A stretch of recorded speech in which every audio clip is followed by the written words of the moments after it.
Hello, Anita Dawn from Pilates, and today we are doing yet another little mini snippet of one of the best beginner Pilates exercises. And in fact, this I think is whatever your level you are, whether you're beginner, intermediate, or advanced, I think everybody should be doing this exercise. Now, it is lying on your floor, lying on your tummy on the floor, which some people I know don't like to do it. That's the best way that you get the results for the exercise, but you need to be relatively comfortable on the floor. So I'm just going to show you that you could use a chair. It's not the same, but it's better than nothing. So with back extension, and we're looking at back extension in the thoracic spine. So the thoracic spine is from your bottom rib up to the top of the shoulder blades. All right. So we tend to be very stiff in that area. And because we are stiff and lack mobility, then we have more wear and tear on the lower back. So really important exercise. It's called back extension, but in Pilates, it's a swan dive prep. Swan dive where you have full body extension, but because it's really hard to achieve in that thoracic spine, we spend a lot of time working through that small part of the body. All right, so if you have a chair, sit in it, and we will be sitting right back into the back of the chair. Ideally, you want to have your feet on the ground. You can't see, but mine don't quite touch the ground with this chair, but that's okay for demonstration. If I turn sideways a little bit, the back wants to be about as high as this, which is just on my lower thoracic. And I want to draw my belly button in and keep my lower back against the chair. And then I'm going to lift the head and lift the breastbone and really get that extension from the top of the chair upwards. And that helps me, just the back of the chair helps me. And also, if you have a gap there, then you need to put a board. We don't want to be arching into that lower back. Really important we keep the pelvis in neutral. All right, so let's take it to the floor. So that is your option. And if it's available for you to lift your shoulders, this helps you to get more extension through that thoracic spine. And notice how we've got the head and the neck following the alignment. We don't leave the head behind. All righty, so let me get rid of that. And I'm going to come down lying on my tummy. A couple of things you might need. Definitely you need something about 1 inch to put under your head for this exercise. So you have your head and neck in neutral, not just hanging in mid-air or just flexing down where you can hardly breathe. Yeah. If you have pain in your lower back when you're lying on your tummy, could be because you have an anterior tilt. Therefore, you would need a towel would be okay to put it under your belly. So it's also just under your hip bones.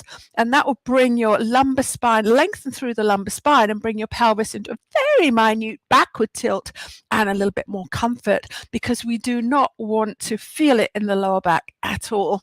All righty, so I'm not going to use that. I'm going to come down into position. Really good to have a mat. You don't want to be digging your ribs into a hard floor. So I'm gently coming down, keeping my spine in neutral as I come down. Resting my head nice and long neck onto that block there.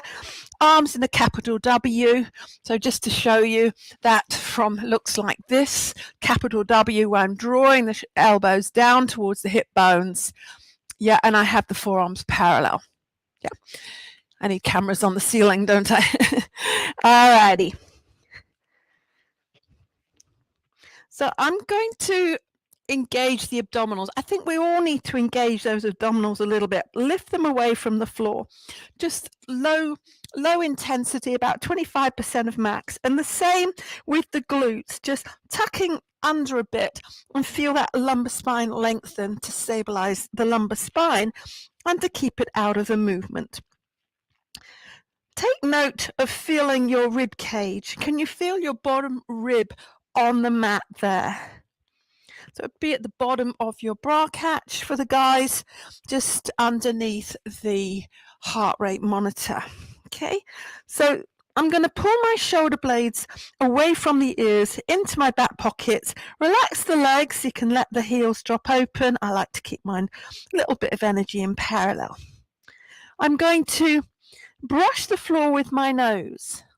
not literally, but it's as if you are brushing the floor with the nose. It's a small movement. Because the head is all in one piece, then we need to lift it in one piece. If there were vertebrae up through the head, we would articulate one at a time. So brushing the floor with the nose, stabilize the head and the neck, and as we start to peel the thoracic spine off the mat, the head and the neck go for the ride. I'm putting a little bit of pressure into my hands. I keep my bottom rib, see if I can come up to that bottom rib, pulling the shoulders back, pushing the breastbone forward, and then slowly coming down through the thoracic spine, neck and head last, back to your neutral. If we can incorporate the breathing, I think it will help. So inhale, we pull the shoulders away from the ears. Exhale, leading from the crown of the head. A little bit of pressure through the hands. Pulling the shoulders back, pushing your breastbone forward. And I'm almost pulling myself, dragging myself along the floor there to achieve what is for me probably a straight thoracic spine, and then gently coming down. Okay, so if you do have a kyphotic spine, we're looking, you might need to have some more props. Yes, so you need to be relatively comfortable in your start position. I don't have a lot of extension, don't have a lot of movement. So if you do have quite a rounded thoracic spine, we're looking to flatten it out, stretch it out. If you're already in a good postural alignment, then we're looking to have a little bit of extension through that thoracic spine, and you should be able to feel it. I feel a really good stretch through that spine, and then gently coming all the way down to rest. Yeah, so do that about 8 times. A couple of sets would be good. Do it on a regular basis. To come out of it, have a little rest before you come out of extension. Elbows under the shoulders, lift your hips and upper body at the same time. Possibly take yourself back into a shell stretch and stretch out that lower back, just in case you felt that little bit of baby bit of compression in the lumbar spine. Really fantastic exercise. So really great for posture, stops us bringing that head forward, rounding here and going into that nice wide across the collarbone, beautiful upright posture. Yeah. So we would also need to stretch out the front. So that's a stretch. So this week I'm not really doing stretches, although they're really important. So you can't just work your back muscles to bring yourself up into that good postural alignment, because you might be inhibited by a tight pec minor, which is pulling you forward. Alrighty. So any questions, get in touch. Otherwise, thanks for watching and have a great day.